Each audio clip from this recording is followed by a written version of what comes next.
And welcome back to Truth Hurts, where we expose corrupt politicians and the lying corporate media. I'm Jake Duesenberger, broadcasting live from the Belly of the Beast in Roseville, Minnesota. We're going to talk about a lot today. As usual, we always talk about a lot, but some really important stuff, and hopefully we go somewhere with this, because I have no idea where the conversation is going to lead us, because it's quite serious, and it doesn't seem like there's an appetite in Washington, D.C. to solve this problem. But before we get into that, let me introduce my co-host there, one of the two political junkies. He's known as MAGA Jesse. We love him. How you doing there, buddy? I'm doing good, yeah. And we got a lot of interesting stuff to get into. A new continuing resolution. Mike Johnson said that he was never going to try to push these things. Here we are now with him pushing his own very own continuing resolution omnibus bill. So this needs to be fought. Yep, we'll get into the weeds on that one. Reading your comments at home is the lovely Bridget. How you doing, Bridget? I'm doing fabulous, and Tucker is here, as always. So hi, Tucker. I think he just made his day. Please, if you want to be on the show, go ahead and go in the comment section. We'll try to get a lot of your comments. If for sure you want to be read, and this is for the people watching live. I know a lot of you guys watch after the fact. If you can ever free up a Tuesday or Thursday, 1 o'clock, do it because it's a lot of fun. But if you hit Rumble Rant, we will interrupt what we're saying and we'll go right to your comment. Please be nice to me, though. Sometimes guys like Brad Ganser use that against me. I've missed Brad both times he's come into the studio. I know. Yeah. I plan it that way. I don't want him. Gosh. I don't want you meeting that guy. But anyhow, hit Rumble Rant. Also, make sure you go to actionforliberty.com, sign up for our Christmas event. It's going to be super fun. You can win a non-bind approved AR-15. And I don't care if you're watching this on Facebook, YouTube, or Rumble. Make sure you hit that like button. Tells all those algorithms that we're not doing misinformation. We're actually telling something important, and more people need to see it. Actually, I lie about that. YouTube is still going to say it's misinformation, right? I'm sure. And probably the more likes they give us, the more they want to censor it. Mm-hmm.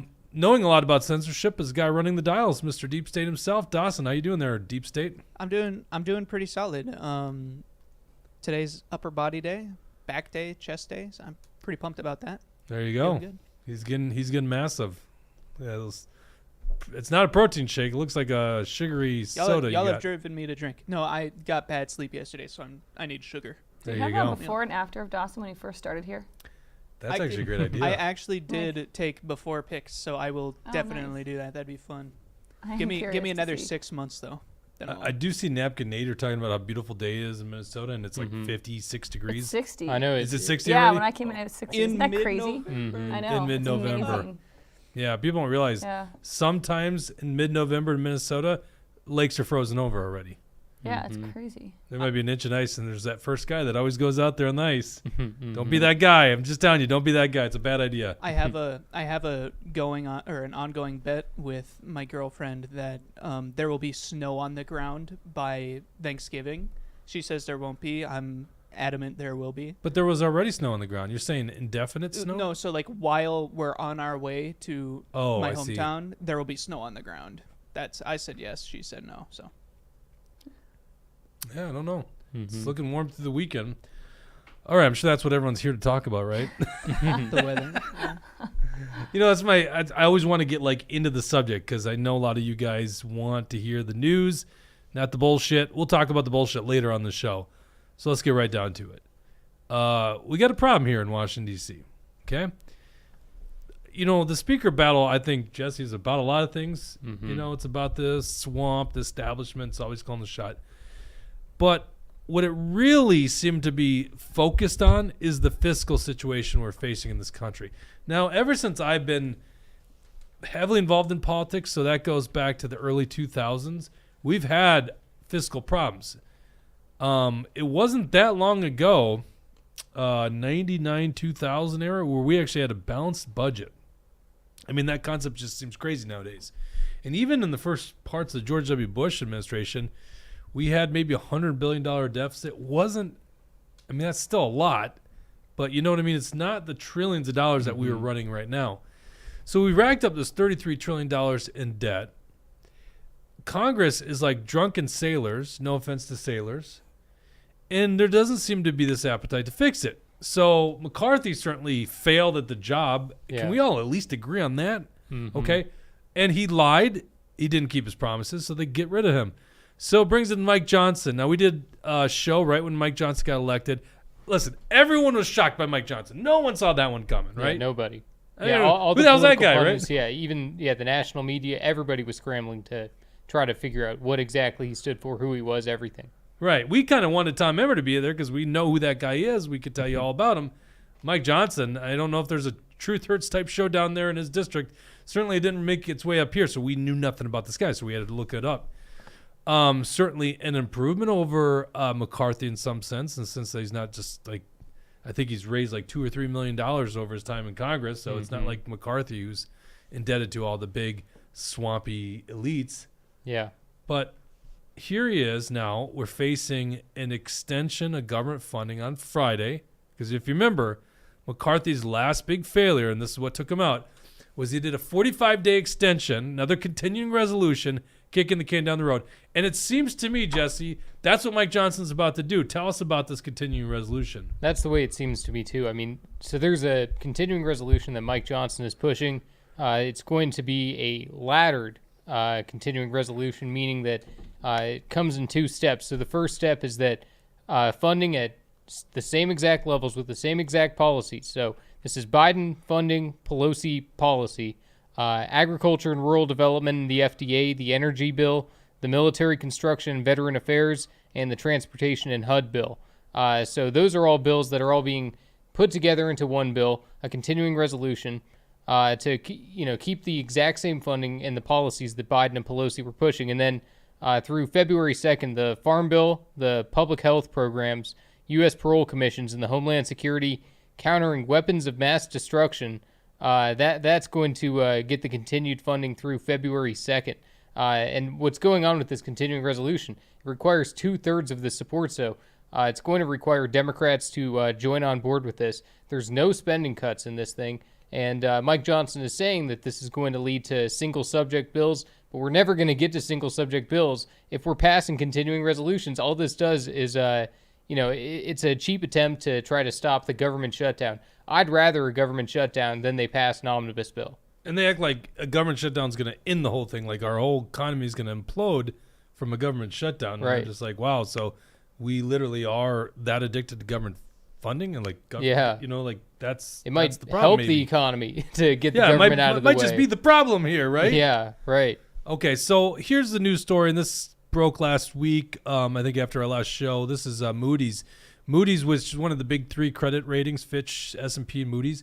Moody's on Friday lowered its outlook on the U.S. credit rating to negative from stable. Now, stable. Like, what are we Yeah. talking? Like, Right. like, I don't know who's on the political desk of these rating agencies. Stable? It was at stable, but now it's at negative. So literally one of the top credit ratings has got us rated as a negative when it comes to debt.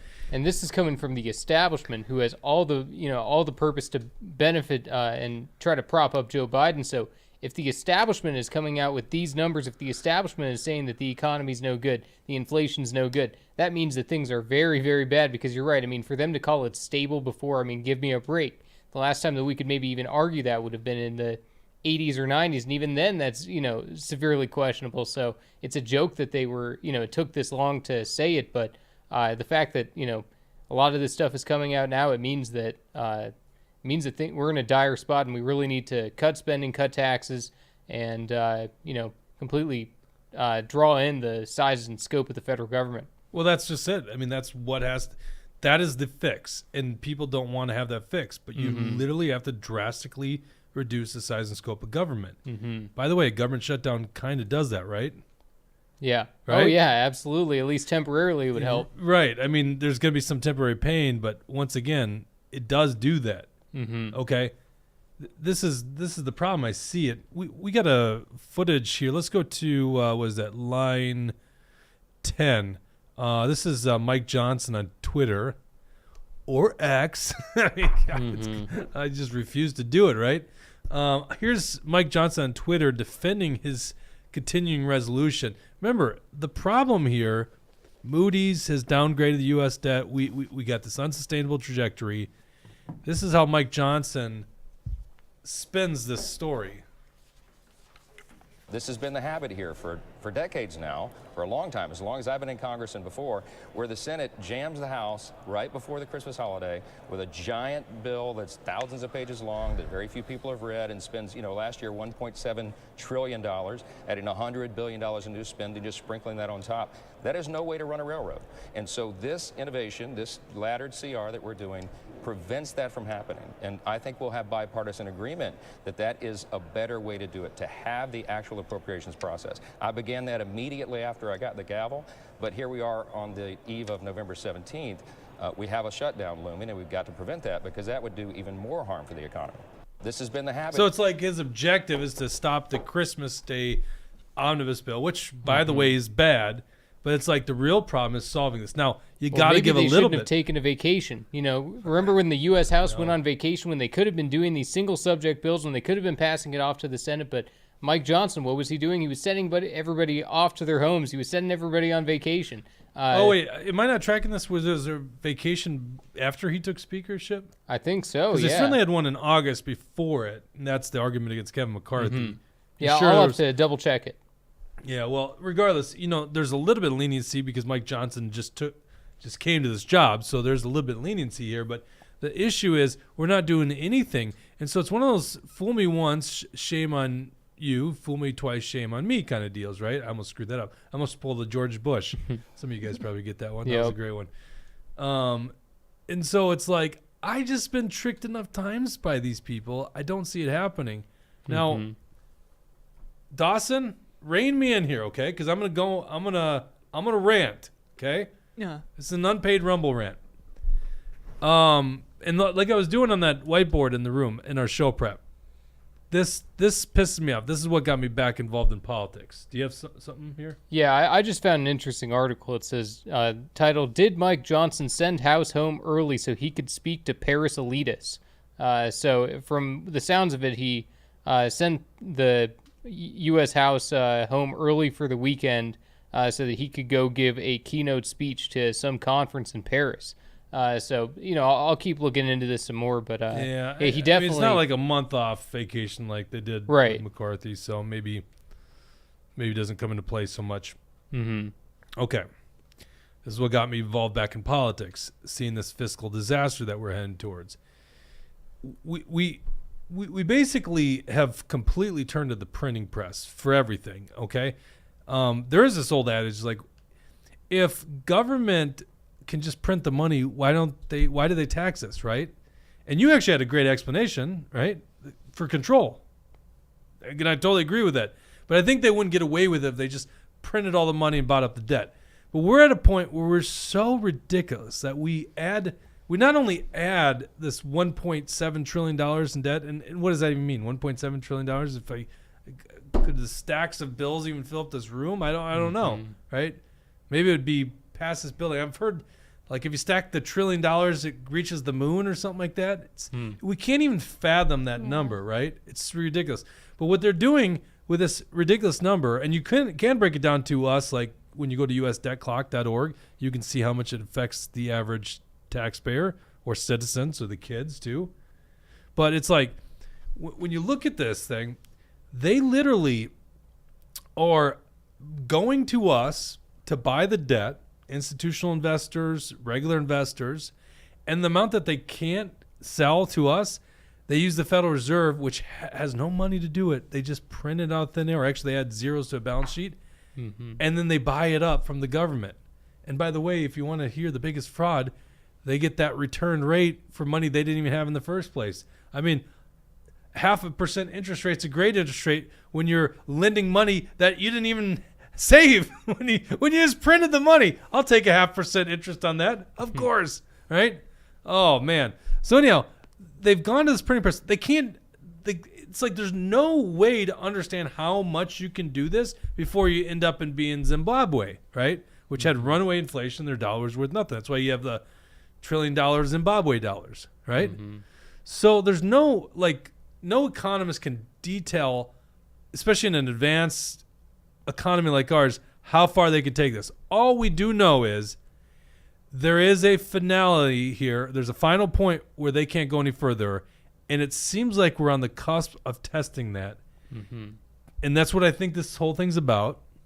is people are starting to realize it. The Matt Gates of the world are realizing it. And we got to make some drastic changes. And here's my problem. This is why I'm pessimistic on the whole thing. I don't know if there's the appetite to do it in Washington, D.C. No right way. I don't think so either. You know, that's the biggest problem with it. It's, you know, everybody can see it. Anybody with common sense who's looking at our financial situation as a country, it's not good. And it doesn't seem like there's the appetite among the politicians. I mean, there's definitely some people who are out there fighting, trying to create fiscal conservatism and, you know, really cut down the size of government, but I don't know if it can be done. There's so many rhinos in the House that are, you know, going to, you know, oppose any kind of real change. They'd rather continue to put us into debt. And, yeah, it's collision course. Okay, we got this tweet by House Republican Caucus that have come out against it here. Let's pull this up. Laura Loomer seems to be the tweet that we're using. Yeah. She said, this is what McCarthy 2.0 looks like. Today, the House Freedom Caucus released the following official position. The House Freedom Caucus opposes the proposed clean continuing resolution as it contains no spending reductions, no border security, and not a single meaningful win for the American people. Republicans must stop negotiating against themselves over fears of what the Senate may do with the promise to roll over today and we'll fight tomorrow. While we remain committed to working with Speaker Johnson, we need bold change. And that was our synopsis on Mike Johnson. We have no idea. I mean, good that they changed it, but we have no idea. It seems to be a big failure on his part. Let's go to some comments we here. have a couple comments. Napkinator79 says, Mike started to lose me when he claimed Biden wasn't corrupt. Missed that. Yeah, I didn't hear about that one. And then you know what? I think what Napkinator is referring to is he's not on board with impeachment, which is really interesting, you know? I've heard different stories on that. I've heard that Kevin McCarthy's crew was the one that was out there saying that Mike Johnson isn't really for Biden's impeachment, and Mike Johnson denied that. So Mike Johnson apparently is saying he is in favor of impeaching Joe Biden, but, I mean, enough talking about it. Get it done. Yeah. Razzle Dazzle says, swamp too big, too many takers. Billy22, this is why they are trying to start a war with the BRICS nations. And then Instant Zipper Bailiff says that today's Republican seniors of Minnesota talked to Lyondale about December 7th. It's a choice between tea parties with Liz Collin and Bob Kroll or Action for Liberty Christmas party. A for L won. Nice. For the Christmas party, he said he had a choice between Liz Collin, I guess, some event with her. Talk to Lyondale. Who's Lyondale? Oh, he was at the protest with me in front of the Supreme Court. What's up, Lyondale? Oh, nice. Oh, gotcha. Well, Jesse yeah, I knows mean, them all. no offense to Liz, which I'll be seeing Liz tonight because they're doing a screening right now for their documentary. But, I mean, come on. How many guns were they giving away at the Tea Party event, right? Yeah, I don't know about that. Well, how dare they book it on December 7th? We're the show in town. Did they really do it on the same day? That's I on mean, that purpose. happens. It just, there's only so many days in December you can have. You don't want to go too close to Christmas. Thursdays are great nights, you know, so. You know, I'm going to put on my conspiracy theory hat. They did that on purpose. I mean, Liz has tons of events, Well, though. I'm assuming they're Is it just referring to the Tea Party. Well, there's only one Tea Party, I think, that exists all, and the organizer there doesn't really like us. So, yeah, probably on purpose.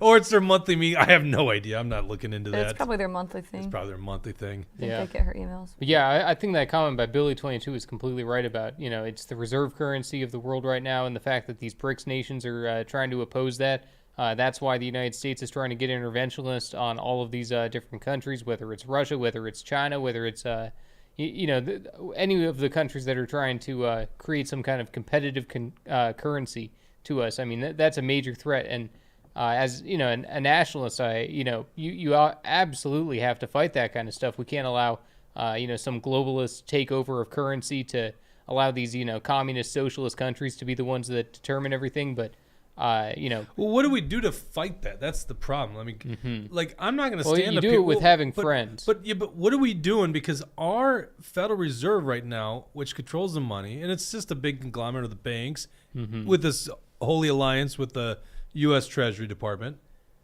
These are terrible people. It's kind of like my feeling on war. Like, right, but I am an anti-ruler. I'm for the people, right? But the United States' fiat currency is better than a China fiat currency. Well, yeah, but we're not going to be trading in Chinese fiat currency. So what's the point here? Just because it's how we deal with international trade in the end. That the oil settlements are done in Chinese dollars, yuans. Right. You know what I'm saying? Like, I'm so focused on internally solving our dollar crisis. I can't go around the world and like preach how great our dollar is. I mean, look at these gangsters, what they're doing to our dollar. By the way, and I'm so sorry if I do this, because I know people don't like hearing about it maybe as much because it's kind of, I don't know, it's a boring subject. I'll admit it's a boring subject. But why do you think we have inflation? Why do you think prices are going up? I wrote an article on actionforlabor.com on March 18th of 2020 predicting all this stuff. And I'm not trying to like say I'm some kind of genius, okay? Certainly better than these doofuses in D.C., although some of them I think are just as smart and they know what they're doing, which is really fucked up. But here's the deal.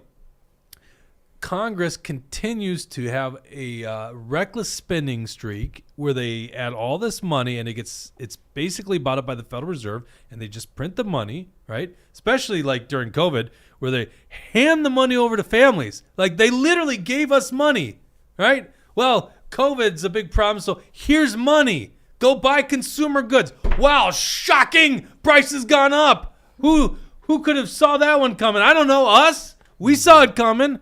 Okay? And so inflation's their fault. It's not some mysterious nature thing that happened. It's literally the printing press. And so this is why I get so riled up about the fiscal situation in Washington, D.C. is if we want to solve our problems, we've got to go a completely different direction. And it doesn't seem like we're doing that. Oh, it fires me up. Go to comments here. What do we got from Tucker? Tucker says, plus everything gets booked up around the holidays. Talking about the party. Kimberly says, great day to fly a kite with a hole in it. Throwback from KQRS. Razzle Dazzle, not too big on the Tea Party events. We used to be a Tea Party organization, but events, eventually just having events to bring politicians to your stage. They mean that specific one, though, right? Well, I think they're the only ones left in Minnesota. Right. That's the problem. The Tea Party got corrupted by the Republican establishment, It was a great movement. Very good movement, good people, and then it just got co-opted by the Republican establishment. By the way, the platform of the Tea Party, fiscal responsibility, right? I mean, like, my God, it's right there. I was so fired up about that issue.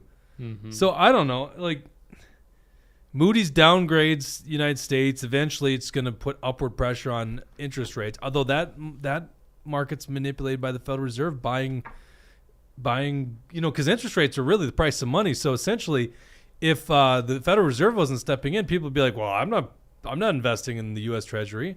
Why would I do it? I'm not getting a rate of return that's worthwhile." And the one thing that's interesting, and then I'll go off on this tangent here, is that the U.S. government treasuries are guaranteed, right? Like when you sell investments, you can't guarantee anything except for like U.S. treasuries, essentially.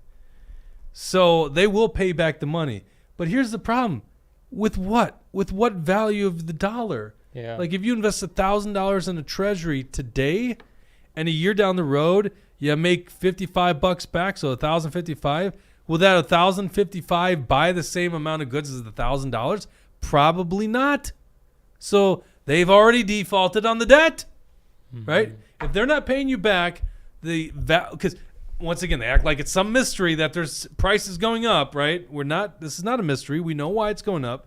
They created the problem. They're not solving the problem. But essentially in the end, what's going to be the final demise of the dollar is we can't afford the interest payments. Interest payments right now are like $900 billion. It's more than all defense spending. Just think about that. We're the largest military. Like, I think we're larger than the next 23 countries combined. Wow. And the debt, the interest on the debt, not the principal, the interest on our debt, it counts for more than all defense spending of the U.S. military. Yeah. That's how big it is. So essentially, if we wanted to balance our books and we had to make drastic cuts, we have to pay the interest, right? We have to make good on the interest payments. So we'll just get rid of the defense. No defense for a year, right? Like, what do you do? No Medicare, no Social Security. I don't know. How do you solve that issue? Okay, I'm done. I don't have a solution here because, well, I do have solutions. What am I talking about? I got solutions. Here, pull up this story on actionforlabor.com. There's a new face that emerged. His name's Steve Boyd. He's primarying Michelle Fishbach, Representative Michelle Fishbach. We're going to actually have him on the show next Tuesday, which is cool. We like to have primary challengers of rhinos on this program because, quite frankly, a lot of people write these guys off, right? They don't think they got a chance. Although Steve Boyd, when he announced, and this is his picture from his announcement, 200 some people joined with. Seems he's getting some traction. Seems like he's got some traction, exactly. Fishbach. So this is one of the red districts in Minnesota. So this is I actually called Steve Boyd and wanted to get a little bit more of his take on this thing, and he says that he's going to have a different focus than Fishbach. There's been business as usual. Go along to get along. We have to have people who are willing to choose principle over party over politics and address the more pressing issues. He was referencing, when we were talking about this, the fiscal situation in the United States. And actually, if I extrapolate, the Constitution. Because we do have a constitutional crisis. We wouldn't have so much reckless spending if they just operated within the confines of the Constitution. So anyhow, this guy, small business owner, he's actually a constitutional teacher with something called Patriot Academy, which like teaches young men or young boys and girls about constitutional values and stuff like that. I think it's awesome. So we're gonna have this guy on the show on Tuesday. So that'll be our last show before Thanksgiving. Let's go to some comments. I see Brad Ganser's. Yeah, Brad says the Fed is in a no-win situation because politicians are spending us into oblivion. Yeah, but see, that makes it sound like, Brad, the Fed is like this innocent bystander. And I don't buy that for a second, right? Like, once again, if you print money out of thin air, you control basically the supply of money, okay? If you control the supply of money, like look at your dollar bill right now on the top. It says Federal Reserve Note. That's what it is. The U.S. dollar is a Federal Reserve Note, FRN. If you control the price of the actual printing of the money and you just, poof, make more money appear on a balance sheet, and then you donate or loan that money to the U.S. government, it doesn't matter what the interest rate return is. It's all profit. So then let's say they return the principal, and you can expire the principal. You could just delete that money except for the money that it made. So to me, it's a collusion, right? And the Federal Reserve, yeah, they're academics. That's who runs on the board. That's usually the Fed chairman's an academic. But they're the big banks that steer the policy, right? All large banks are a member of the Federal Reserve. Basically, if you're in multiple states, you're a chartered bank by the Federal Reserve. Yeah, like Jamie Dimon, Chase Bank, he's a guy that pulls so many major strings. He doesn't need to be elected into office to be, one of the most powerful people in the country. But, I wonder what is the right way of even handling the Federal Reserve and currency and whatnot, because every major developed country in the world has a fiat currency. It's only some small third world countries or developing countries that use some kind of physical, value assignment to their currency. I don't know what the correct way of dealing with it is, but I mean, obviously, the size and scope of the Federal Reserve is way too big, and they've taken it to their own liberties to print way too much money to be loaning it to the government, and it's money that unless we get it straightened out pretty quickly, it's only going to get worse. We're not in a position where the debt is going down; it's only going up, and unless we do something quickly, it's only going to get worse. Well, I think the answer is very obvious. It's got to be a gold-backed or like commodity-backed dollar, right? So when you say all the other currencies do this, and you're right about that, right? I remember on the campaign trail, they were always accusing the Chinese for manipulating the price of the yuan. Yeah, of course they do. But what the hell are we doing? We're doing the same shit, right? So it's like they have more unilateral authority to mess with their currency than our Federal Reserve ours does. are more sleazy and behind the scenes, right? Maybe. But also, I was telling you before the show, like, I know it's easy to rag on our government, but our government is so much better than the rest of the world's governments, and we have transparency, and we're able to research things and, get information on them from their websites. So, I mean, obviously, there's a ton of sleazy backroom door deals that are, definitely happening within the Federal Reserve, but Jesse, it's not all bad intent. But Jesse, my argument here, and we could have done a different show today and had better numbers. Okay. And I'm not trying to like bash you guys at home, and I appreciate everyone that's tuning in and doing the live stream, but this show will not do better than other shows because this subject's dry. Yeah. Okay? I get it. I love this subject. I've been very motivated by this subject. I get it. But it's dry to a lot of people, and so they don't pay attention. And so I think what's happening here is they're doing this stuff, even with transparency, knowing they'll never get called on it. Mm-hmm. And they're literally robbing you. So let's say, I see Brad's comment here. Let me get a drink. I was getting a little frog in my throat. Where'd that term come from? Did someone actually swallow a frog? Yeah, I don't Is that know. where it came from? So Brad's comment somewhere up there, like, He said if the Fed did everything to our liking, we're still screwed because of Congress. no, okay, so this is where I think he's wrong on it, right?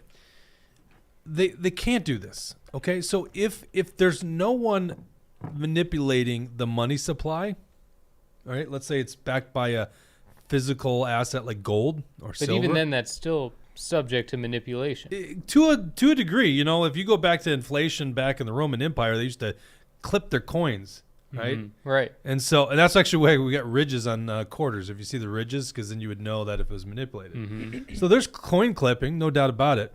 But let's just say you had honest, hard money, okay? Congress can't do what they're doing because if they keep racking up the debt, then people are going to be like, whoa, you guys are out of control. We're not buying this debt at 1% interest rate. Because remember, they did this for like 10 years. They were selling treasuries at like 1%, like no rate of return. They're only lately forced to go up in interest rates to try to curb inflation. So they couldn't do it. So therefore they can't continue. So imagine, it doesn't matter what Congress passes in the end. If they can't raise the money to do it, then they're screwed. Because they're not going to go raise taxes. They can only raise taxes enough before people revolt. Yeah. So the Federal Reserve doing this, controlling the money supply, allows Congress to act so recklessly. It's a holy alliance between these two. You have to understand it. Now, here's the deal. They actually have raised taxes on you. We just don't see. They didn't actually like collect more from us in the IRS. Well, actually, they are. The revenues for the government are up. Once again, the Minnesota budget, managed budget, talking about record revenues. Of course, there's more money flowing around the economy. Of course, it's going to end up coming into the government coffers too. But listen, they would have no one buying the debt, or not enough people buying the debt. They couldn't issue this new debt. So the government then manipulates the price of money, or the supply of money, right? But the price as well. So there's more money chasing less or unchanged amount of goods and services, and that puts upward pressures, on prices in our economy, which makes you poorer. And so essentially, if they tax you 10% more, or they inflate the money by 10%, I'll steal this from Hillary Clinton. What difference does it even make at this point? Right? That's what they're doing to you. They have tax. Every time you go to the grocery store and you go, holy shit, I can't believe how much that cost. You have to think that happened because you got taxed very indirect way by Washington, D.C. Now, here's the big interesting thing. When you go into the grocery store, they don't necessarily ask you, I just thought of one maybe caveat to that with food stamps, but they don't necessarily ask you how much you make, right? They don't ask, like, what's your income level? Unlike our current IRS. Everyone basically buys the same items at the same price. So who gets hurt the most in inflationary environment? It's like the elderly and the poor, because they're at the lower levels, or they're more like the elderly basically are living on fixed income, and the poor are much more prone to those spike increases, spike of prices. So, yeah, I don't see this thing happening without a Federal Reserve, a central bank, and it's happening all across the world, which once again goes to my issue with how a lot of people are running the show, the ruling elite. Yeah, there's a lot of interesting ways of going about it. I mean, Andrew Jackson, for example, he wanted to, get rid of the Federal Reserve System and, establish it by the states. There's all kinds of things that have gone on in American history that, there's a lot of different ways to take on this issue. I think it is probably better to have a national recognized currency, but yeah, definitely not in support of what the Federal Reserve is doing right now. I think it's a very, very complicated thing, though. Yeah, but see, it's that complication that allows these people to cheat the system. Yeah. See, I almost don't. I almost think the better alternative is competing currencies. That's one of the things that I like about all this cryptocurrency is we can at least compete. But if we were to have some kind of national currency, then I think it better be backed by gold or silver, because there's less cheating that way. But once again, maybe we can't solve it because people just don't pay attention to this subject, and then they just wonder, well, how the hell did prices go on my birthday last week? Thanks for remembering, guys. Unbelievable. I finally, Bridget, a week later says happy birthday.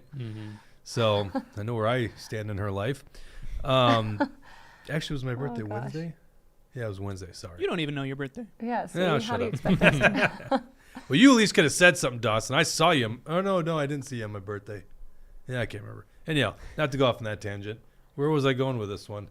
I have no idea. Oh, I went to Chick-fil-A for lunch. Chicken sandwich meal. Of course. Chicken sandwich meal. That's it. It's over $10. Like, I Yeah. can't believe it's over $10, right? We all see it. This is a tax on you and me, okay? Yep. And it's from Congress. It's from the Federal Reserve. Okay, let's go to some more comments here. Razzle Dazzle says Mr. B-Day Jake. Yep. Oops. Billy22 says the U.S. Treasury could print the money. You'd still have inflation, but you wouldn't have the interest payments and the Fed. Let's see. There's also that comment by Base Minnesota. Yeah, up there that's what I that- was just about to read. Give me control over nation's currency, and I care not who makes the laws. Yeah, Rothschild. exactly. Yeah. Wait, based MN wants control over the currency? No, it's a no, he's quote. saying, Sorry, give me I should that have said quote control. unquote. I should have said. Yeah. Oh, I was like, I don't know. I he's suppose been I pro- should have that would said be a quote. great He's been quote. prophetic, like, show me the man, I'll show you the crime. Yeah. I was like, Okay. yeah. I gotcha. Mike Gelhar says subject might be dry, but it's critically important to fix for our country to thrive. Well, Mike just made my day, okay? Yeah. Because I really do. Now, this is another problem. I brought this up on my birthday, dinner with friends, and I'm understanding people gloss over it, okay? It's maybe a dry subject, okay? I get it. But it's so damn important we understand this stuff, and no one wants to talk about it. I mean, you literally turn on the TV and they act like, unbelievable inflation and prices are going up. It's like, how did this happen? Yeah. I don't know. We predicted it. We kind of saw it coming. Well, and you can see the mainstream media and the establishment politicians, they kind of roll their eyes when they hear someone talk about it. You know, it's like, especially the Democrats, they don't even want to talk about it. A lot of the Republicans pay it lip service, and then they vote to continue to put us in debt. But the Democrats, they don't even pretend to care in a lot of cases about the debt. You know, like Nancy Pelosi, I remember one time she kind of like laughed it off, like, what are we talking about the debt? You know, it's like, of course we should be talking about the debt. It's one of the biggest problems facing our country right now. So, yeah, all these establishment politicians, they're afraid to deal with it. And, yeah, it's so important because if we don't deal with it, I mean, our country we can't be great. And that might be our fault, too. We have a because- Rumble rant, Jake. Oh, go From ahead. Brad Ganser, $10. Happy birthday, Jake. Some of us do not think this is a dry subject. Well, thank you, Brad. Once, for being an asshole 90% of the time, that was a pretty nice comment. I like that. I By the think way, he we got to up secretly our made your day. we got to up our Rumble rants to about $12 now because inflation. Yeah. Oh my gosh. These $10 Rumble rants just don't fund anything anymore. No luck hunting Razzle Dazzle unless you count the grouse that I shot, which I limited out on. Tucker says PBD had a video talking about this. I'm very interested. There's a link. Yeah, what do I do with that link? Can one of you guys grab that link and post it in the show notes? Because Yeah, I can do that. I mean, I don't know should we just what the hell? Tucker's a good listener. Let's go ahead and click on that link and let's add it to the show. What the hell? Yeah, Well, I watch here. a lot of PBD. I think Patrick Bet David is one of the, he asks questions that I would never think of asking, and he comes at it from a totally different perspective. He's just a business-minded person, so he's got a lot of very good, sound financial advice. Do we know how long it is? Well, Dustin? I don't know yet. Tucker, how long is the video? Let us know in the comment section. That would be a pretty solid Rumble rant benefit.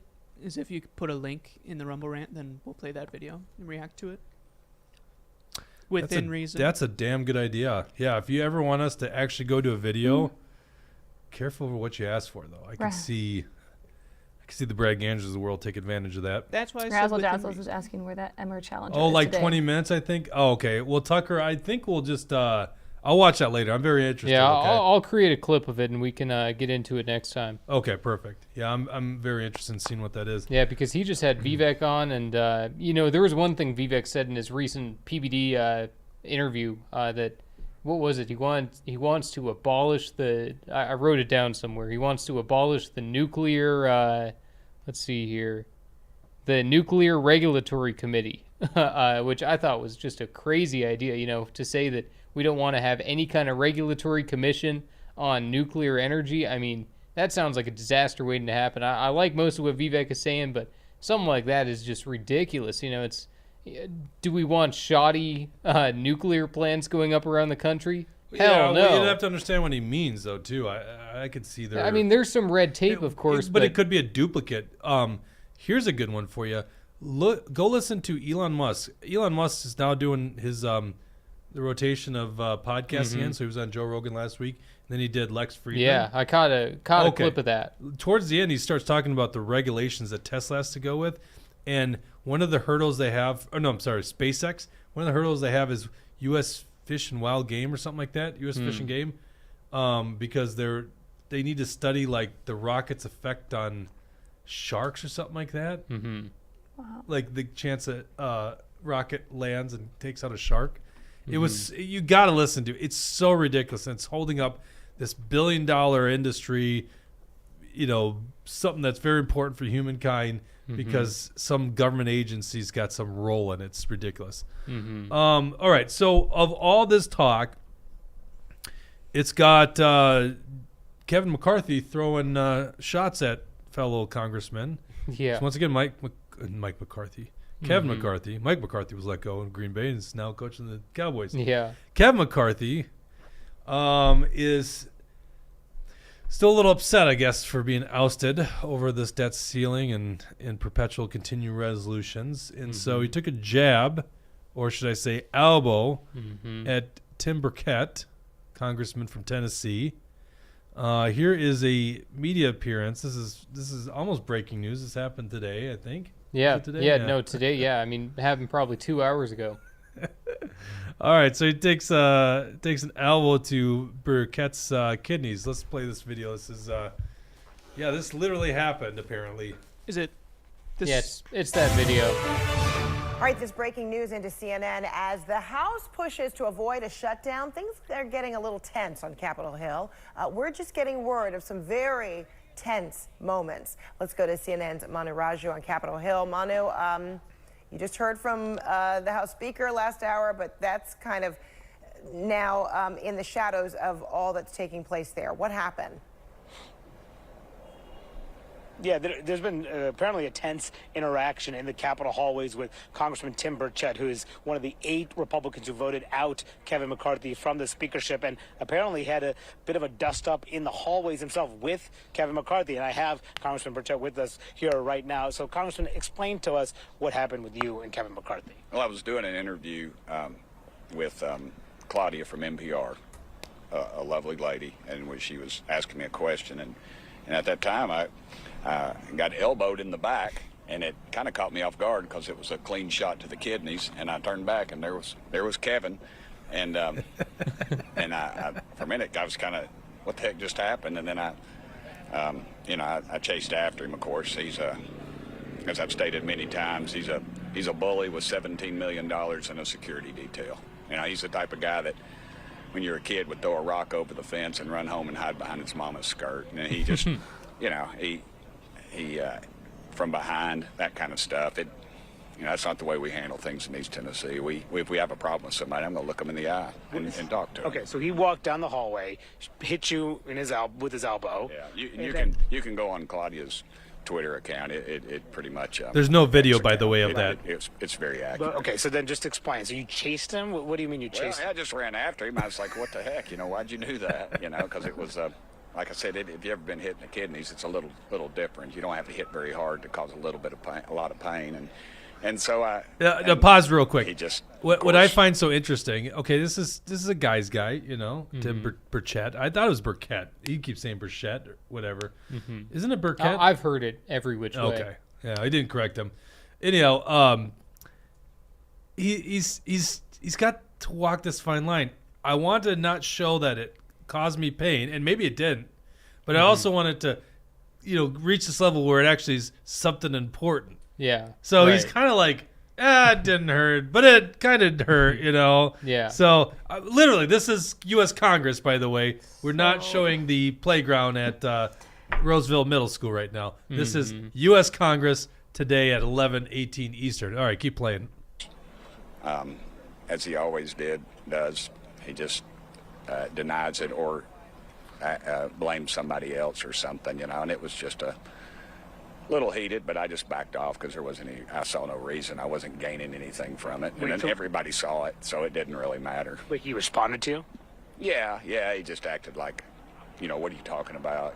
Who are you to, that kind of thing. And it's just, I think that's symptomatic of the problems that he's had in his short tenure as speaker. And were you face to face when you had this interaction? Yeah, but there's security detail, and I get it. They were doing their job, so it wasn't exactly like he wouldn't turn around and face me. He kept scurrying and trying to keep people between me and him. And then so where did he? Were you yelling? I just let it go at that point. It wasn't. Were you yelling? He was. Yeah, I raised my voice to him. I thought it was appropriate. You just don't expect a guy who was at one time 3 steps away from the White House to hit you with a sucker punch in the hallway. And did he raise his voice back to you? Yeah, just that high-pitched kind of thing, I believe. That was about it. And did he walk into his office? How did this end? No, he just kept on walking down the hall. I don't know where his office is now. And he had his detail and his posse, so to speak, was with him. So did his detail try to stop you? Do what? Did his detail try to stop you? The detail kind of got. One guy got between us there towards the end, but I wasn't looking to knock him out or anything. I just wanted to let him know I know it was him. Were you injured? I don't know, injured, man. Did it hurt? Uh-oh. What do we say? Yeah, as a matter of fact, it still hurts because it was a shot to the kidneys, and it still hurts. Oddly enough, it's not anything I'm probably not gonna do an ethics complaint on him. He's not worth it. He's going to be gone here either after Christmas or next year. And like I said, he's got the $17 million, and he's going to keep, he's already messing in everybody's races, and we all know that. Are you accusing him of assault? Am I accusing him of assault? I don't know. Ask a lawyer. It's over as far as I'm concerned. Mm-hmm. He said to our colleague Melanie Zanona that this was a tight hallway. He denies this interaction. He says a tight hallway, and I bumped into him. He says that this was not an intentional thing. There's 435 congressmen. I was pathetic. one of the 8 that voted against him. That hallway was, there's plenty of room. You can walk four side by side. He chose to do what he did. And, it'll end right here, I'm sure. It'll just be a little asterisk on his storied career. And he told me last week, you are only concerned about press and policy. That's why you voted him out. You're just concerned about the press. Yeah, and that's why the reporter almost seems like sarcastic. Conference with CNN. The reporter almost seems like sarcastic, like just egging him on, like, oh, this is right, fun. like it's not that big of a deal. Yeah. All right, let's. I see in the comment section. I didn't actually have a chance to watch this. So on line 16, the fight that supposedly almost broke out, or maybe broke out in the Senate hearing today. Oh yeah, I saw. Did you watch? Yeah, I saw that. Right, yeah, Tucker had sent that to me. Yeah, it's this is like a rematch. I mean, Mark Wayne Mullen and this labor leader, they've gone at it before. This is not the first time. And Bernie Sanders runs the committee. Quit the tough guy act in these Senate hearings. You know where to find me, any place, any time. So this is a time, this is a place. You want to run your mouth? We can be 2 consenting adults. We can finish it here. Okay, that's fine. Perfect. You want to do it now? I'd love to do it right now. Well, stand your butt up then.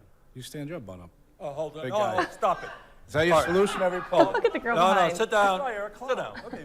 You're a United States Senator. Sit down. Active. Oh, okay. Sit down, please. All right. Can I respond? Mr. Hold it. If we can, no, This is I have what the he mic. said. I'm sorry. This is Hold what it. he said. You'll have your time. Okay. Can I respond? Oh, no, you can't.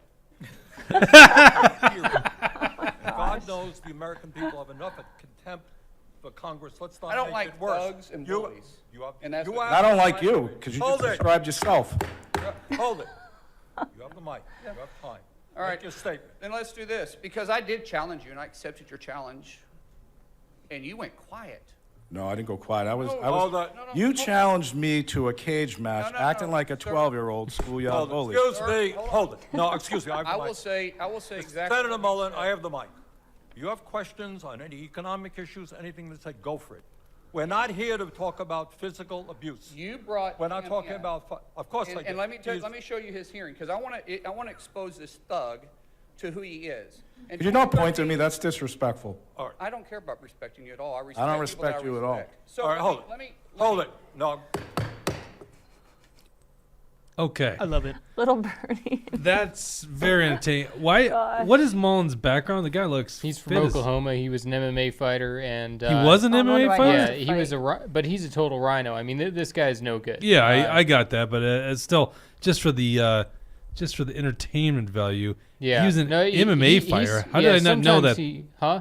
How did I not know he was an MMA fighter? Yeah, How would I don't know. know? He won a special election to be able to become the U.S. Senator for Oklahoma. It was just a year or two ago.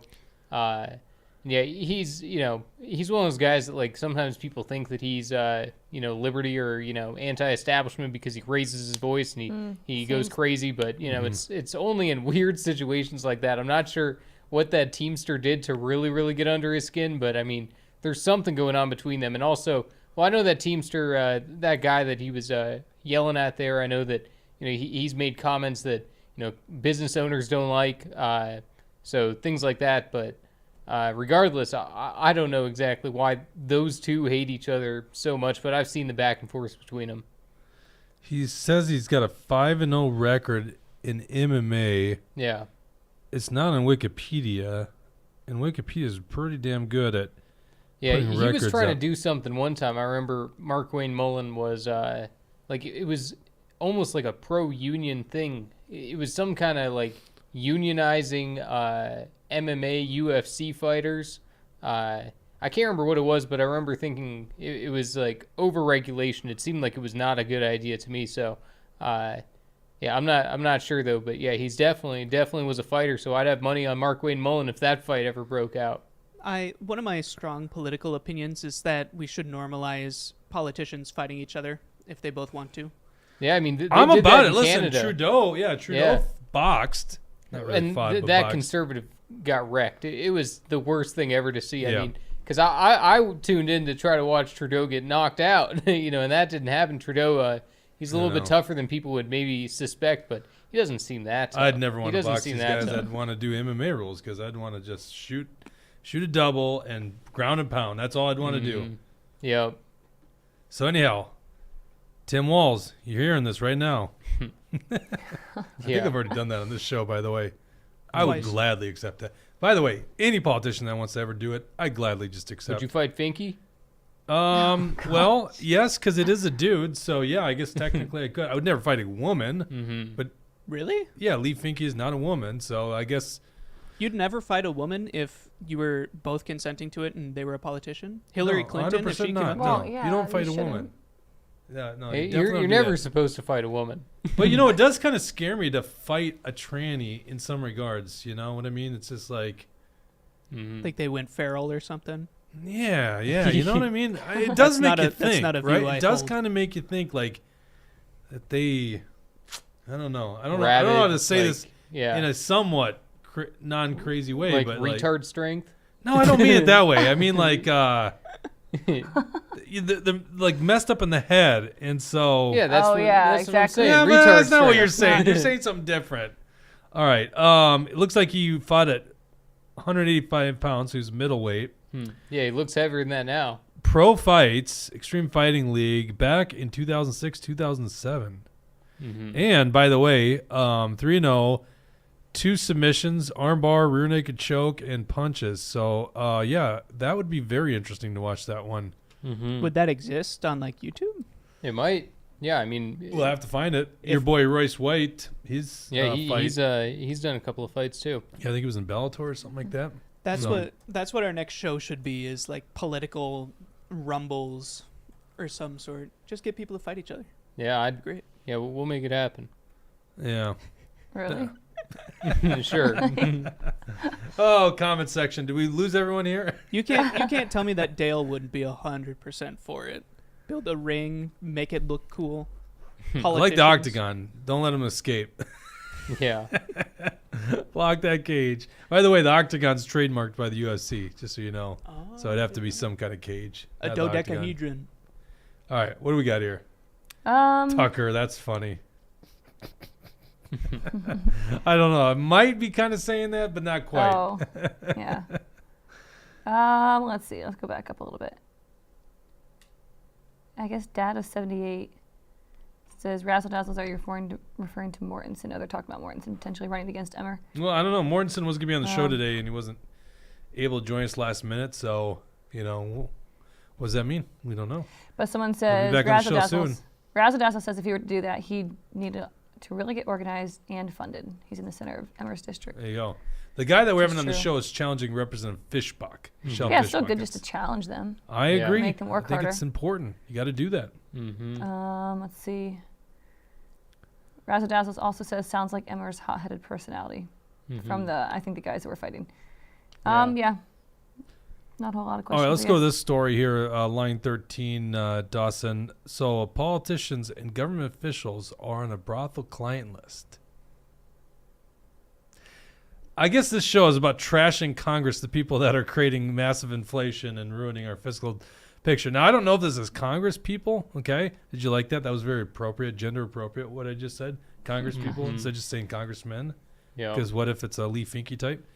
So interested sex buyers were allegedly required to provide employer information references before booking appointments. This is a press release from the United States Attorney's Office, District of Massachusetts. This is actually, it says, three individuals have been arrested in connection with operating sophisticated high-end brothels in Greater Boston and Eastern Virginia. I'll break for that. Yeah, I rumble need rant. to interrupt you. K-Wall for Life, $10 says our power was out. Build back better in action. I'll catch the show on replay. Thank you, K-Wall. I feel like K-Wall and T-Wall are like apologetic if they missed a Rumble rant. They're like, I know, they're so nice. They're great. They're the greatest people ever. And by the way, we'll be at the Christmas event. So go to actionforliberty.com and get your tickets and join them, or buy a table if you really want to help out. Buy a table at the Christmas event. You could win the more people that register, the more guns. By the way, we're giving away. Let's see. We're giving away an AR, of course. I think we're gonna up one of the handguns to a Sig Sauer, which will be sweet. We're gonna do a shotgun and probably some kind of carry firearm. And then the more people we get, the more firearms we'll do. Maybe we'll add some more handguns, And you might get two if I'm drawing. There you go. That did literally happen. Bridget drew the same person twice. That was actually really Someone funny. just brought that up to me. A fan of the show. They came by and they bought a table. Oh, nice. And Dan and Beth, by the way. Thank you, Dan and Beth. So they mentioned that, and I was like, did that really happen? And I was like, how did that corruptness go about? I literally dug deeper for it and I totally know, but there's a reason they had their name in it twice. Because we allowed people who did 2 years in a row to put their name in twice. It was kind of an incentive. Yeah. I was like, dang, that's why it happened. Okay. Anyhow, I don't know how much they paid Bridget afterwards, but that was real nice of her. So high-end brothels in Greater Boston, Eastern Virginia. We know what that means, right? Eastern Virginia. Commercial sex buyers allegedly included elected officials. Now, right there, we got a story, folks. We got a story, elected officials. But it also includes high-tech and pharmaceutical executives, doctors, military officers, government contractors that possess security clearances, professors, attorneys, scientists, and accountants, among other. A whole list of professional degrees, it seems like. But more importantly, high-end government contractors, military officers, and politicians in Washington, D.C., being on this, do we think we're going to see this client list eventually? These are the kind of people running away with our debt right here are the people that go to these brothels, these illegal brothels. That story we will definitely be following. I don't, if I'm just a betting man, we're never going to see that client list, right? Yeah, Could no just way. be city politicians, but I'm kind of guessing it's a little higher than that. Every once in a while, like, what's going on in New York City, for example, where they, are investigating the New York City mayor for, some corruption deal where he was building a Turkish hotel where they took his phone, they took away his one of his fundraisers phones. It's almost like I maybe I'm just optimistic on it, but it's almost like the government is a little more willing to fight the corruption a little bit. It's almost like they're willing to go on the offense against some of these politicians. It seems that way. Or Eric Adams, the New York City mayor, upset the apple cart at some point. The establishment decided to toss him out. But for whatever reason, it does seem to me, and also that New Jersey senator, it seems as if Menendez, Bob Menendez, it seems as if that maybe some of this corruption is going to start getting prosecuted. But how do you way. rectify that in your mind then with what's happened in Donald Trump? Right, I know it's crazy. So I don't know exactly what to make of all of it, but I do notice that there's more prosecutions like that going on now. How closely do you follow Q stuff? Not super close. I catch a couple drops here and there. Okay, so I got a couple friends. I love them. They're great people. Mm-hmm. They've gone down the Q rat hole. Okay, you know who you are. You're probably watching. Mm-hmm. I love you. But that's essentially what Q, like if I could surmise something Q's trying to do, it's saying that, and this is what they always say to me, just wait, you'll see. Yeah. The arrests are coming. So they believe that the Trump patriots are still in charge of this government. There's a lot of people and I do believe this. There are a lot of people in the deep state that are probably good, patriotic people, right? Like an anti-deep state. Yeah. Well, even if there's a deep state, it's, America first, the Constitution. Some of them, type, for right? sure. So this is probably leading towards that. Like these are the rest. They're finally getting to the bottom of it. I just don't know how much I'm buying it right now. I feel like those people that exist feel like they got to be quiet and can't do anything. You know what I mean? Mm-hmm. But this would be evidence you could use to refute what I just said because it's interesting. Once again, I don't think we'll ever see that client list. Mm-hmm. Do we have a Q expert here? Yeah, Bean of Light 11 says Q didn't say that. Q used the Socratic method to get us to dig into the facts ourselves. Okay. Distinction without, what's the word? What's the phrase? Yeah, I don't. What am I trying to say? Distinction without a cause? No. I don't know. God, you know what I'm trying to say. Jesse, what is he trying to say? See, this is what happens after an hour. Dad of 78 says, love the show. What do you guys think is the single biggest issue facing America right now? If you could only pick one thing, would you say what? Well, I love this. Dad of 8. Let's change the program. It's Dad of 78. Dad of 878. Oh, you're right. I've been reading that wrong. Dad of 878. I love it. Great thing. So let's go with Jesse first. Yeah, World War III.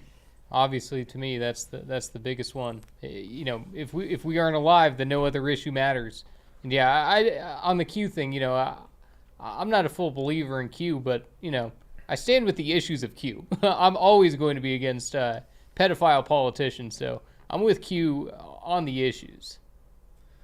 Brad says my favorite Q drop was when we told the fence around the Capitol is to keep the politicians and the writers out. Yeah. Biggest problem facing America, Dawson. Beef liver should taste better. Yeah, I'm not a liver eater. It's so good for you, but it tastes like garbage. I know. Sometimes I just want to harness my inner liver king, Which, by the way, I don't care if he lied about steroids. He's entertaining. I want that guy. A distinction without a difference. That's what I was trying to say. Why couldn't I think of that? A distinction without a difference. There you go. Thanks, Mike Geller. I thought of that. Mike Geller. I'm just kidding. All right. Yeah. Bridget, biggest thing facing America. I mean, you can probably guess what I'm going to say. I think it's a spiritual problem. I think people... Oh, I think she one-upped us. Mm-hmm. Yeah. That's a pretty good one. At the one. end of the day. That's a pretty good one. Dawson's shaking his head. But that's what that's true. I think it ultimately comes down to that. So what else is there to say? I'm leaning more towards World War III right now, but I think it's like a combination of World War III and a Great Depression. I think we're going to enter a Great Depression in America, okay? Fun time. And that's how it'll be labeled. Maybe it'll be the second Great Depression. Mm-hmm. Okay, let's, did we have anything more here? What's our Q expert here? He says, or he or she, she says, if you didn't read the Q posts, I can understand why you thought we were told to sit on our hands, but we dig for the facts and got them out of the public to try to wake up the people. Or got them out to the public. Is that a Bishovsky alternate profile? No, it's not a Bishovsky. I don't know. Bishovsky's not a Q person, which is what all Q people say. I'm not trying to diss Q people, Q right? adjacent. He's Q adjacent. I'm just trying to say it's like what they say. It's what I always get is just wait, the rest are coming. And that's not the real Biden. The real Biden's been dead for years, and they're already in Guantanamo Bay. It's just like, ugh, I wish some of these things were true, right? Let's go to this. I want to highlight something. On this show, we're very much against these war efforts. You allude to World War III as your biggest threat facing America. We've talked a lot about the Israel-Gaza war. Okay, let's just be honest. It's not as easy to come to some conclusion as much as politicians will make it seem like it is. There's no easy conclusion here. But what I've said from day one, and this is how I feel. War is the health of the state, and you have to understand that the rulers actually don't really mind citizens dying. In this little segment on CNN, of all news agencies, is really interesting when they're interviewing Bibi Netanyahu. So let's go ahead and play this.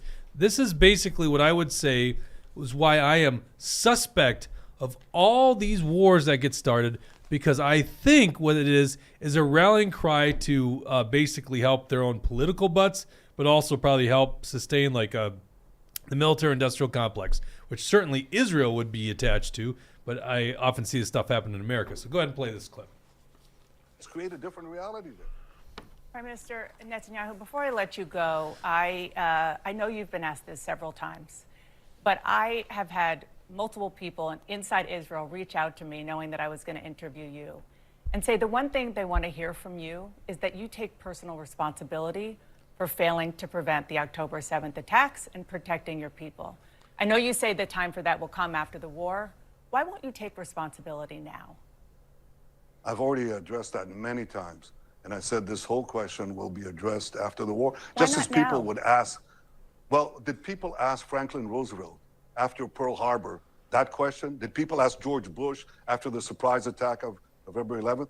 Look, it's a question that needs to be asked. I think and those these questions questions will were be asked. And I've said that one thing that is important is, and I've said we're going to answer all these questions, including me. I'm going to be asked tough questions.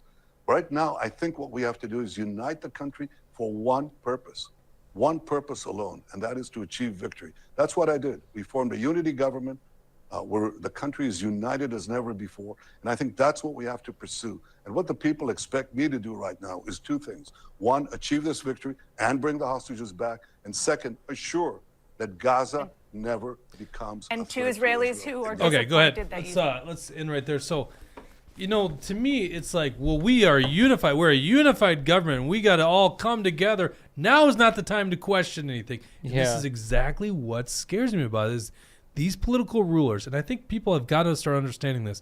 They do not literally care if you are starving, if you can't afford anything, like literally look in America with the inflation problem.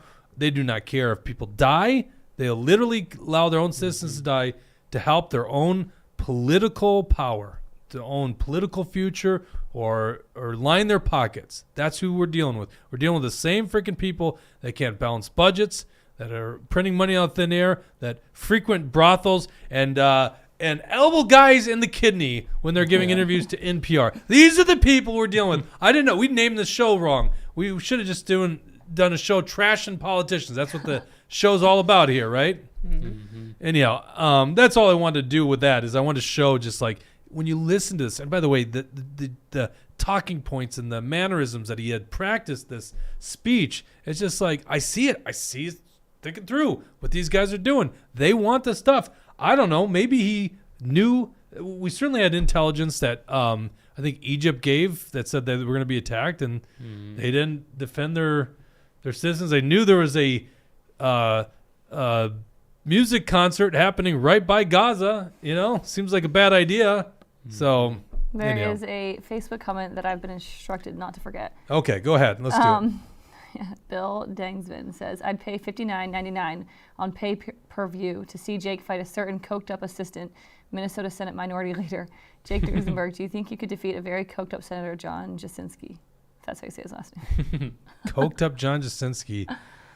Yeah, I think so. I'm pretty darn certain. I don't know the reference on coked up. Can you elaborate a little bit more? Does he like to use cocaine? Is that what you're saying? Yeah, what is he? I don't get the reference here. And then we have a comment on YouTube, Andrew Siski, I don't know how you say the last name. U.S. Chicago Democrats who appreciate how Biden has delivered for the American people must all invite the asylum immigrants into their homes for Thanksgiving dinners. That's great. That is pretty good. Oh, it's almost not laughable at this point, Like, weren't you telling me there was an impeachment yesterday, or tried to do an impeachment of the Mayorkas. Yeah. Right, and then 8 rhinos opposed it. They voted to table it, send it back to committee. Kate Granger, a whole list of people that were, and this was Marjorie Taylor Greene that was the one that proposed it. She was the one who was trying to push it. And also Kate Granger, speaking of her, she's also, actually maybe it wasn't her. I can't remember if she voted against it now, but she's also the author of this continuing resolution. But yeah, it's crazy that 8 rhinos, and more would have done it too if those 8 weren't there. There would have been more rhinos ready to step up, I'm sure. But they voted with the Democrats to send it back to the committee. So, we're in a position now where what's the House GOP good for? If they can't even impeach Mayorkas, what's this good for? If we're still going in debt, what's it good for? So, yeah, Mike Johnson and a lot of these GOP Republicans in the House, total disappointments. I think that's the frustration that a lot of conservative activists have, is that they are literally watching the Democrats just push the needle further and further, and Republicans do jack shit. Well, and Chuck Schumer even said that, this is I look forward to negotiating this with Mike Johnson. Like, he was even kind of singing some praises for this bill. So, we're in a position where the Democrats are saying, this ain't so bad. We might be able to work with this. Well, that's not good, because if the Democrats are already saying that with the Republicans' initial offer, it shows that this is terrible negotiation. Yeah, I always made that criticism of Paul Gazelka when he was the Senate Majority Leader here, in the sense that they negotiated from the worst possible standpoint ever, assuming they actually cared about what you and I care about, less government. So what they would always do is they'd come out with a proposal, the GOP budget, and it'd be like an 8% increase. And the Democrats came out with 11%. And so it's like, gee, I wonder where we're going to end up in between, right? Yeah. That's how it happens, right? So if you really want to negotiate, you start with a 10% cut to government. It's so damn obvious. But that's assuming they actually care about our issues. Maybe they're too busy doing cocaine, as Bill Dingsford says. I don't know. That's speculation, right? But here's the deal. They certainly aren't cutting government. That's for sure. Michelle Fischbach, by the way, when she was in the Senate, also voting for those ominous bills that grew government. I think she's probably got a decent voting record so far in U.S. Congress, but she probably hasn't really been challenged that much at this point. So, yeah, I know these politician types.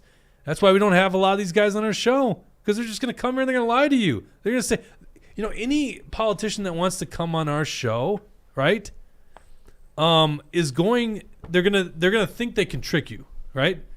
I mean, I'd be utterly shocked, and there is an open invite for them to come on the show and debate me on these issues. But they don't like debate. They don't. What they want to do is just get a population that just doesn't tune in and just believes what they have to say. And that won't happen on the show. So any politician that comes on the show is probably thinking they're going to be able to pull a fast one and convince you that they're actually fighting for you, and it's just not going to work out for them, because we see what's going on up there. That's why I just perpetually like the people challenging the rhinos. And, maybe you throw Kevin McCarthy out and you get Mike Johnson. You got to be hard on Mike Johnson, too, when he screws up. And right now, it doesn't look like he's doing a good job. It looks like he's in the same direction. And it's a little disappointing to see what Matt Gaetz is doing, because Matt Gaetz, he's saying correctly that, we got to fight this continuing resolution. This is no good. The House Freedom Caucus is out there saying that. Chip Roy's out there saying that. But, even when Matt Gaetz is doing that, he's still singing Mike Johnson's praises. And, I just don't know what it's for. I don't see it yet. Maybe Mike Johnson is going to do something spectacular that will that's going to shock us, and we'll say that's why he's in there. He's doing something good. But so far, I've been totally underwhelmed, and it's disappointing to see that. Some of these representatives are out there saying he's still a good guy. Not if he's going to pass a bill like this. So we'll see what ultimately goes down. But this bill, if it requires 2/3, I think that the Republicans need to hold their nose and get ready for another big fight, because this is the ultimate fight, and they need to not be afraid of a government shutdown. I'd rather a government shutdown than omnibus bills. We have some comments. Sure. K-Wall says, does any active politician have the guts to show up in studio? I'd be impressed if so. And then, Well, we did have Wiesenberg in here, so there's that. I've known Walter Hudson for many years. I'm sure Walter would come in. In fact, we did the Icebreakers show together.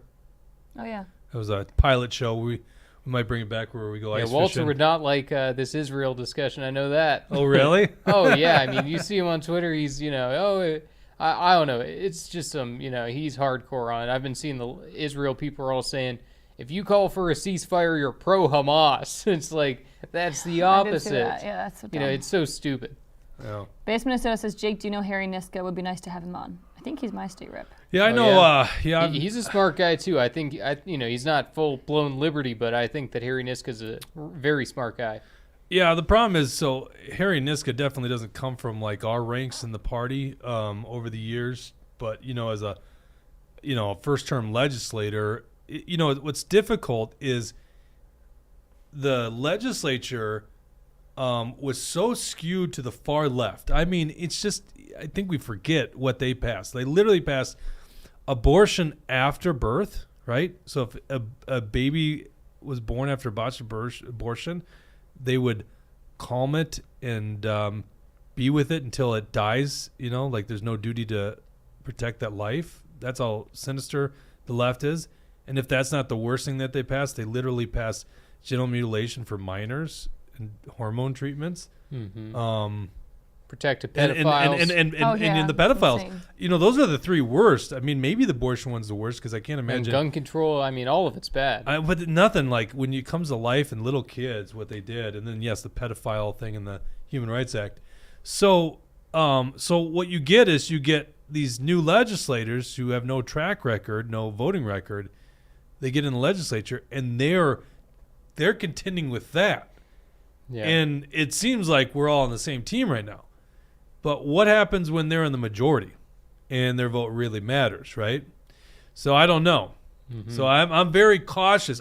Listen, guys, I've been around long enough to see this stuff happen, right? Eric Mortensen was one of the few people I've ever seen literally challenge the status quo. He is so hated up. They still talk about him up at the Capitol. He's so hated, right? Well, you were his LA, right? So you saw it. So, I got to be cautious before I start singing people's praises because it's easy right now to sound good. But really, when push comes to shove and you have power, what are you going to do with that power? And a lot of these characters will go right back into the same old Rhino-esque stuff. Well, here's a good one. They'll complain. And I saw this. Mark Johnson, the Senate Minority Leader, complained about the Democrats' omnibus bills. It's against the Constitution. Did you know that? Yeah. They all passed those things. He voted for every omnibus bill when he was in the majority. So they're full of fluff. And that's why, like, when we do our scorecard, we call out these people who flip their votes from one session to the other. You got to look at these guys' track record over time. And for the freshmen, you just don't know. So I'm very cautious when I want to sing people's praises. What have you done to bleed for the movement? It's kind of hard to say, well, look at what I did. I stood up in a press conference and spoke bad about a Democrat. It's like, so what? We all can do that. But what did you do when the Republicans were screwing us? Yeah. What did you do then? And there's very few people I know that did that. Eric Mortensen was the only Republican, or he wasn't the only Republican. He was the first Republican to go on the House floor and protest the mask mandate. And literally, just by circumstance, the day he starts it out, the beginning of the 2022 session, Tim Walz is going around offering lemon bars, and he mistakenly tries to give more to lemon bar. It's a great video if you haven't seen it. So I think it was within a week, all of a sudden another Republican shows up without a mask on the House floor, and then eventually the mask mandate's gone. So there you go. That's bleeding for the movement, showing something. And by the way, that's a small thing of what he did. So I don't know. Like Matt Gaetz, I can start singing the Matt Gaetz' praise because I see these big moves they make, right? Yeah. And by the way, I can't speak on their whole voting record. There's probably problems with those too. Voting record's only a small piece of it. Here's a very good one. And then there's some complicated votes where, like, it's good and bad to vote no. It's good and bad to vote yes. Yeah. There's some things where it's just like everything's so interwoven and complicated that, like, you can make reasonable arguments for either or in some cases, but that's usually just because, they compiled everything together into one vote, or it's a complicated procedural type vote. Brad Ganser says, show us a scorecard from the last House majority. Okay, I'll show you something here, Brad. Go to actionforliberty.com right now, Dawson. Pull this up on the screen. And then if you go to actionforliberty.com and you click on scorecard on the top. Oh, look at that. Did you guys know there's a Christmas party Thursday, December 7th at the Mermaid in Mounds View? We're giving away a bunch of guns. Yep. Click on that, by the way. All right. Click on scroll down, go to 2018. So 2018 was, let me see if I got this right here. No, I got this wrong. Republicans had a majority in 2017 and 18 in the House, and they lost it in 2019. So they'll go to the 2019 scorecard. There you go. Okay, now look at this. Here we have something called the Phony Conservatives Award. All right. The reason being is the Republicans went from being in the majority to being in the minority. So see Kurt Doubt there? He used to be the House Minority Leader, or actually was the Speaker of the House, and then became the House Minority Leader. He went from a score when he was the Speaker of the House, 29%, to an 82%. Mm-hmm. Now, I could be blind and naive and go, well, I think Kurt Doubt saw the light. Yeah. Mm-hmm. Oh, conservatism. I read Milton Friedman's book. I finally get it now. That's not what's happening here, guys. What happens is now they can take the votes against the Democrats, but in reality, they're almost the same bills, right? So these omnibus bills that grow government, they vote for them when they're in power, and then they vote against them when they're out of power because the Democrats don't need the vote. Go back to that. His deputy or assistant, Ann New, did this, and then Jim Nash, 36% to 86%. Now, what I found fascinating, let's zoom in on this. Here are people, even when they were in the minority, they still couldn't help but vote like Democrats. This is 2019, but I doubt there's been a big score change. Can you zoom in on that? What am I zooming in? The bottom, most liberal Republicans. So you had Ron Kreshaw, 24%, Dave Baker, 27%, Rod Hamilton, 27%, and Peggy Bennett, 31%. And then you see the most liberal voting Republicans in the Senate. And what's interesting about that is Jeremy Miller ended up becoming the majority leader for the Republicans. Yeah, for sure. And presided over the Senate. So, yeah, we got a lot of work to do. Yeah, anyhow, you go to actionforliberty.com, look at those scorecards there. What else do we got? Hate MN says, reality is across the board, our country doesn't really have a conservative party anymore. Yeah. Where do we take that one, right? Like, right. 100%. And you know what? Honestly, the conservatives, it seems, that are out there lack a backbone. That's the other problem, too. If they actually are conservative, everybody just caves. Yeah. Nobody, nobody wants to be left out. I don't get it. It's like, my God. Well, I do think it's hard. Like, when I was actually there seeing more, like, I remember I went down one day to the floor, and, like, everybody literally does ignore you. So it's easy. Like, people actually just, would ignore him. Like, they just are so childish. Like, the fact that they just ignore him. And you do feel left out. You're sitting there. You kind of feel, like, I'm sure he felt kind of dumb, just, like, by yourself. Everyone else is talking. And, like, for the most part, nobody would talk to him. Nobody would, like, acknowledge him. So I'm like, dang, it takes some guts to be willing to be so disliked, which most people don't have. And it's a club, right? It's a club mentality, and that's why they kind of get along. So, that's the other thing about the Speaker of the House. The Speaker of the House really isn't the Speaker for the people, because really the people voting for him are just the insiders, the people in Congress. So, we have the best system of government on the planet, okay? Our constitutional republic, but it's not perfect. I mean, obviously there's huge gaps. I agree with what you said, Jesse, earlier on. Far better than other governments out there, right? Mm-hmm. But it doesn't mean we can't try to change things. And we have to look at, if it's a constitutional republic, then we need to live with inside that document. If you're not, then where did you get that authority from? That's the way I always look at this thing is. Yeah, and I think the Democrats like power more. They want power more, and once they have it, they're willing to do anything and everything to get what they want done. And Republicans just sometimes don't have that killer instinct, just because, yeah, I don't know.